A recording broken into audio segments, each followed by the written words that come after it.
అమెరికాను భయపెడుతున్న దేశాలు రెండు. ఆ రెండు దేశాల అణు కార్యకలాపాలు అగ్రదేశాన్ని కంటి మీద కునుకు లేకుండా చేస్తున్నాయి. ఆ రెండు దేశాలు వేర్వేరు ప్రాంతాల్లో ఉంటాయి, కానీ వాటికి చెక్ పెట్టడం ఎలా? ఈ ప్రశ్నే అమెరికా అధ్యక్షుడిని తొలిచేస్తుంది. ఈ రెండు దేశాలపై వేర్వేరుగా నిఘా పెట్టాలంటే చాలా కష్టం. అందుకే రెండు పిట్టలను ఒకే రాయితో కొట్టే వ్యూహాలకు పదును పెట్టింది. మరి ఈ క్రమంలో ఒక రాయి దొరికింది, కానీ ఆ రాయి శత్రు దేశంలో ఉంది. శత్రువు అయితేనేం, మిత్రదేశంగా మార్చుకుంటే పోలా అనుకున్నాడు ట్రంప్.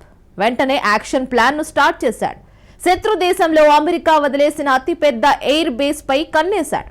సో ఎయిర్ బేస్ ను అమెరికాకు ఇచ్చేందుకు శత్రు దేశం ఒప్పుకుంటుందా? శత్రు దేశంలోని ఆ బేస్ ను గతంలో అమెరికా ఎందుకు వదిలేసింది? ఆ ఎయిర్ బేస్ నుంచి అమెరికా శత్రువులకు చెక్ పెడుతుందా? Watch the story. చైనా అణుక్షిపణలను ట్రంప్ అడ్డుకుంటాడా? ఇరాన్పై యుద్ధానికి ట్రంప్ వ్యూహం ఏమిటి? Donald Trump Bagram plan secret ఏంటి? జియోపాలిటిక్స్ కొన్నిసార్లు హాలీవుడ్ థ్రిల్లర్ సినిమాలను తలపిస్తాయి. దశాబ్దాల పాటు శత్రువులుగా ఉండి యుద్ధాల్లో పోరాడిన దేశాలు రాత్రికి రాత్రే మిత్రులుగా మారుతున్నాయి. ప్రపంచానికి ఊహించని షాకులను ఇస్తున్నాయి. రష్యా, అమెరికా దశాబ్దాల పాటు ప్రచ్ఛన్న యుద్ధాన్ని సాగించాయి. అమెరికా అధ్యక్షుడిగా డొనాల్డ్ ట్రంప్ రాకతో సీన్ మొత్తం మారిపోయింది. రష్యా అధ్యక్షుడు పుతిన్కు ట్రంప్ స్నేహహస్తం చాస్తున్నాడు. అయితే ఈ స్టోరీ రష్యా, అమెరికా గురించి కాదు. ఇందులో ట్రంప్ ఉంటాడు, కానీ మరో శత్రు దేశాన్ని ట్రంప్ మిత్రుడిగా మార్చుకున్నాడు. ఆ మిత్రదేశం మరేదో కాదు, ఆఫ్ఘనిస్తాన్. అవును, ట్రంప్ ఇప్పుడు ఆఫ్ఘనిస్తాన్పై కన్నేశాడు. ఆఫ్ఘనిస్తాన్లో అమెరికా తిరిగి పాగా వేయాలని వాషింగ్టన్ భావిస్తోంది. తాజాగా బాగ్రామ్ వైమానిక స్థావరంలో అమెరికన్ సైనిక విమానాలు కనిపించాయి. 2021లో అదే ఎయిర్ బేస్ ను అమెరికా వదిలేసి వెళ్లిపోయింది. అక్కడ కోట్ల డాలర్ల విలువైన మిలిటరీ పరికరాల్ని కూడా వదిలేసింది. ఆఫ్ఘన్లో అమెరికా మిత్రదేశాల దళాల గురించి ప్రత్యేకంగా చెప్పాల్సిన అవసరం లేదేమో. అమెరికానే ఆయుధాలను వదిలేసి వెళ్తే మిత్రులు మాత్రం ఇంకేం చేస్తారు? నిజానికి గందరగోళంలోనే ఆఫ్ఘనిస్తాన్ నుంచి అమెరికా నిష్క్రమించింది. ఇది ప్రపంచంలోనే అతి పెద్ద సైనిక విపత్తుగా అప్పట్లో నిపుణులు వెల్లడించారు. 4 ఏళ్లు ఇట్టే గడిచిపోయాయి. ఇప్పుడు ట్రంప్ రాకతో అమెరికన్లు యూటర్న్ తీసుకుంటున్నారు. ఇప్పుడు బాగ్రామ్ ఎయిర్ బేస్ లో పాగా కోసం యత్నిస్తున్నారు. ఏప్రిల్ 7న ఆఫ్ఘనిస్తాన్ రాజధాని కాబూల్ సమీపంలో వైమానిక కార్యకలాపాలు పెరిగినట్టు నివేదికలు వెల్లడిస్తున్నాయి. ఓపెన్ సోర్స్ ఫ్లైట్ ట్రాకర్లు ఈ విషయాన్ని వెల్లడించారు. 7న అమెరికా మిలిటరీకి చెందిన C-17 air craft Bagram air base లో ల్యాండ్ అయినట్టు తెలిపాయి. C-17 అమెరికాకు చెందిన భారీ కార్గో విమానం. దాని ఉనికిని దాచడం కష్టం. ఇది బాగ్రామ్లో ల్యాండ్ అయినట్టు నివేదికలు వెల్లడించాయి. అయితే ఈ కార్గో విమానం ఏమాత్రం ఖాళీగా రాలేదు. ఇది పూర్తిగా సైనిక ఆయుధాలు, పరికరాలతో పాటు CIA deputy chief Michael Ellis తో సహా సీనియర్ ఇంటెలిజెన్స్ అధికారులతో వచ్చినట్టు తెలుస్తోంది. తాలిబాన్లతో అమెరికన్లు ఒప్పందానికి ప్రయత్నిస్తున్నారు. ఒప్పందం కుదిరితే తప్ప అమెరికన్లను తమ గడ్డపై అడుగు పెట్టేందుకు తాలిబాన్లు అస్సలు అంగీకరించరు. కొన్ని నివేదికల ప్రకారం అమెరికన్లకు బాగ్రామ్ ఎయిర్ బేస్ ను తాలిబాన్లు ఇప్పటికే అప్పగించారు. ఈ విషయం కేవలం ప్రచారం మాత్రమేనని తాలిబాన్లు కొట్టిపడేస్తున్నారు. బాగ్రామ్ ఎయిర్ బేస్ పూర్తిగా తమ నియంత్రణలోనే ఉందని వారు స్పష్టం చేస్తున్నారు. అసలు బాగ్రామ్లో ఏం జరుగుతోంది? ముందు బాగ్రామ్ గురించి తెలుసుకుందాం. బాగ్రామ్ వైమానిక స్థావరం ఆఫ్ఘన్ రాజధాని కాబూల్కు ఉత్తరాన 61 కిలోమీటర్ల దూరంలో ఉంది. 2006లో ఈ ఎయిర్ బేస్ ను అమెరికా మిత్రదేశాలు నిర్మించాయి. 2 దశాబ్దాల పాటు అమెరికా, నాటో దళాలకు వ్యూహాత్మక వైమానిక స్థావరం. తాలిబాన్లు ఇతర ఉగ్రవాద గ్రూపులపై దాడులు చేయడానికి బాగ్రామ్ ఎయిర్ బేస్ ని అమెరికా, నాటో ఉపయోగించాయి. కానీ 2021 జూలైలో ఆల్ ఆఫ్ ఎ సడెన్ అన్నీ మారిపోయాయి. ఆఫ్ఘనిస్తాన్ నుంచి అమెరికా నిష్క్రమిస్తున్నట్టు అప్పటి అధ్యక్షుడు జో బైడెన్ ప్రకటించాడు. దానికి గడువు కూడా చాలా తక్కువగా ఉంది. ఆగస్టు 8లోగా పూర్తిగా అమెరికన్లు ఆఫ్ఘన్ నుంచి వెళ్లిపోవాలి. దీంతో అమెరికన్లు హడావిడిగా ఆఫ్ఘనిస్తాన్ను ఖాళీ చేయాల్సి వచ్చింది. కాబూల్ను స్వాధీనం చేసుకున్న కొన్ని రోజులకే బాగ్రామ్కు తాలిబాన్లు చేరుకున్నారు. దీంతో ఆయుధాలన్నింటినీ అమెరికా అక్కడే వదిలేసింది. ఇది బాగ్రామ్ సింపుల్ చరిత్ర.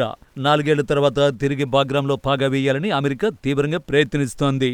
అమెరికా ఇప్పుడు ఎందుకు బాగ్రామ్ ఎయిర్ బేస్ ను కోరుకుంటోంది అంటే, బాగ్రామ్ను తాలిబాన్లను నియంత్రించాలని కోరుకోవటం లేదని ట్రంప్ వెల్లడించాడు. చైనాను కట్టడి చేయడానికే ఆ ఎయిర్ బేస్ అమెరికాకు అవసరంగా ట్రంప్ చెబుతున్నాడు. ఎందుకంటే చైనా అణుక్షిపణులు నిల్వ చేసిన ప్రాంతానికి గంట ప్రయాణం దూరంలోనే బాగ్రామ్ ఉందని అమెరికా అధ్యక్షుడు స్పష్టం చేశాడు. బాగ్రామ్లో తమ సైన్యాన్ని మోహరించబోతున్నట్టు తెలిపాడు. ప్రపంచంలోనే అతిపెద్ద వైమానిక స్థావరాల్లో ఒకటైన బాగ్రామ్ను తాము వదులుకున్నామని ట్రంప్ వాపోయాడు. దాన్ని చైనా ఆక్రమించుకున్నట్టు ఆరోపించాడు. దారుణ అమెరికా నిష్క్రమణ తర్వాత తిరిగి ఆఫ్ఘన్లో అమెరికా దళాలను మోహరించాలని ట్రంప్ ప్లాన్ వేశాడు. బాగ్రామ్ వైమానిక స్థావరం వ్యూహాత్మకమైనది, ప్లస్ అమెరికా అణుక్షిపణి స్థావరాలకు ఇది దగ్గరగా ఉంది.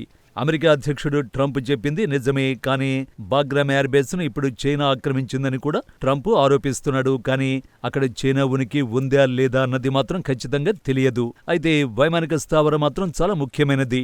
బాగ్రామ్ వైమానిక స్థావరంలో 2 భారీ రన్వేలు ఉన్నాయి. 100 యుద్ధ విమానాలను నిలిపేందుకు అవసరమైన పార్కింగ్ బేలు బాగ్రామ్లో ఉన్నాయి. ఈ ఎయిర్ బేస్ లొకేషన్ కూడా అత్యంత వ్యూహాత్మకమైనది. అమెరికన్లకు, ముఖ్యంగా చైనాకు చెందిన జిన్జియాంగ్ ప్రాంతాన్ని మరింత క్లోజ్గా పరిశీలించే అవకాశం బాగ్రామ్ ఇస్తుంది. జిన్జియాంగ్లోనే చైనా అణుక్షిపణులను దాచింది. బాగ్రామ్ నుంచి విమానంలో జిన్జియాంగ్ గంటలు వెళ్లొచ్చు. అంతేకాదు, ట్రంప్ అనుసరిస్తున్న ఇరాన్ వ్యూహానికి కూడా ఈ ఎయిర్ బేస్ ముఖ్యమైనది.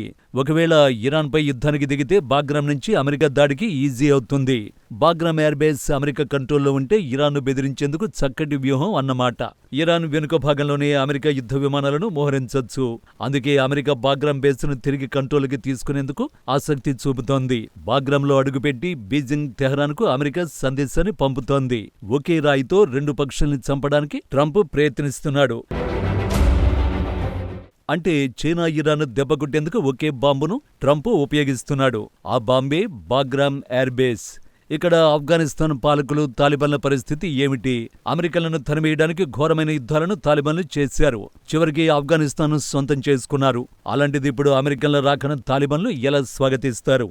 అయితే బాగ్రామ్ ఎయిర్ బేస్ను అమెరికన్లకు తాలిబాన్లు అప్పగించడానికి బహుశా 2 కారణాలు ఉన్నాయి. మొదటిది ఆఫ్ఘనిస్తాన్ భద్రత. తాలిబాన్లకు ఇటీవల ప్రత్యర్థులు పెరుగుతున్నారు. ఐసిస్కే దాడుల్ని తీవ్రతరం చేస్తోంది. ఐసిస్కే అంటే ఇస్లామిక్ స్టేట్ ఖొరసాన్ ప్రావిన్స్. తాలిబాన్ల అధికారాన్ని ఐసిస్కే సవాల్ చేస్తోంది. ఐసిస్కే తర్వాత తాలిబాన్లకు ప్రధాన శత్రువు పాకిస్తాన్. ఇటీవల తాలిబాన్లు, పాకిస్తాన్ సైన్యం మధ్య పలు ఘర్షణలు జరిగాయి. సో అమెరికా సైన్యం బాగ్రామ్కు తిరిగి రావడం అంటే ఐసిస్కి డ్రోన్ దాడులపై నిఘా పెట్టొచ్చు. దీనికి తోడు పాకిస్తాన్ ఎక్కుపెట్టిన తుపాకుల్ని దించేలా అమెరికా ఒత్తిడి తెస్తుంది. ఈ 2 జరిగితే తాలిబాన్లు సంతోషంగా ఉంటారు. సో అమెరికన్లకు బాగ్రామ్ను అప్పగించేందుకు తాలిబాన్లకు ఉన్న మొదటి కారణం భద్రత. ఇక రెండోది నిధులు. తాలిబాన్లకు నిధులు చాలా అవసరం. అమెరికన్లను బాగ్రామ్కి ఇచ్చేస్తే తాలిబాన్లకు డాలర్లు కూడా వస్తాయి. నిజానికి ఇప్పటికే అమెరికా తాలిబాన్ల మధ్య సానుకూల వాతావరణం ఏర్పడింది. గత నెలలో 4 అమెరికన్ పౌరుల్ని తాలిబాన్లు విడుదల చేశారు. ప్రతిగా సిరాజుద్దీన్ హక్కానీ లాంటి కీలక తాలిబాన్ నాయకులను అమెరికా వదిలేసింది. హక్కానీని పట్టిస్తే $1 కోటి ఇస్తామని గతంలో అమెరికా ప్రకటించింది. అమెరికా దళాలపై దాడులకు సూత్రధారి ఈ Sirajuddin Haqqani FBI most wanted జాబితాలో ఉన్నాడు. ఇప్పుడు అతడు అమెరికా నుంచి స్వేచ్ఛను పొందాడు. అమెరికా విధానంలో భారీ మార్పులు వచ్చాయి. ఇలా బందీల మార్పిడే కాదు, ఆఫ్ఘనిస్తాన్లో కాన్సులర్ సేవలను తిరిగి ప్రారంభించాలని అమెరికా కోరుకుంటోంది. ఇప్పటికీ దీనికి సంబంధించి దౌత్య చర్చలు తరచూ జరుగుతున్నాయి. అమెరికా ప్రయత్నాలను తాలిబాన్లు కూడా స్వాగతించారు. అమెరికా, ఆఫ్ఘనిస్తాన్ ద్వైపాక్షిక సంబంధాలపై చర్చలు జరిగినట్టు తాలిబాన్ ప్రతినిధి హఫీజ్ జియా అహ్మద్ వెల్లడించాడు. ఖైదీల విడుదల, అమెరికాలో ఆఫ్ఘన్లకు కాన్సులర్ సేవల్ని అందించడంపై చర్చించుకున్నట్టు తెలిపాడు. ఆఫ్ఘన్, అమెరికా మధ్య సమస్య పరిష్కారానికి ఈ చర్చలు ఎంతో ప్రాధాన్యమైనవని తాలిబాన్ ప్రతినిధి అహ్మద్ స్పష్టం చేశారు. ఇక నెక్స్ట్ ఏం జరగబోతోంది? బాగ్రామ్ ఎయిర్ బేస్ను అమెరికా తిరిగి స్వాధీనం చేసుకుంటుందా అంటే ప్రస్తుతానికైతే నివేదికలు అవునని చెబుతున్నాయి. కానీ ట్రంప్ ఒప్పందాన్ని కుదుర్చుకుంటే మాత్రం ఆశ్చర్యపోకండి. ఎందుకంటే ట్రంప్ డీల్ మేకర్. ఆయన మైండ్ సెట్ వ్యాపారవేత్తను తలపిస్తుంది. అయితే బాగ్రామ్ ఎయిర్ బేస్ను అమెరికా తిరిగి స్వాధీనం చేసుకుంటే అది వ్యూహాత్మకంగా మాస్టర్ స్ట్రోక్ అవుతుందా, లేక భవిష్యత్తులో అమెరికాకు మరో విపత్తు అవుతుందా? ఈ ప్రశ్నలకు సమాధానం తెలియాలంటే మరికొంతకాలం వేచి చూడాల్సిందే. కానీ ఒక విషయం మాత్రం చాలా స్పష్టంగా ఉంది. అదేమిటంటే బాగ్రామ్ కథ ఇంకా ముగిసిపోలేదు.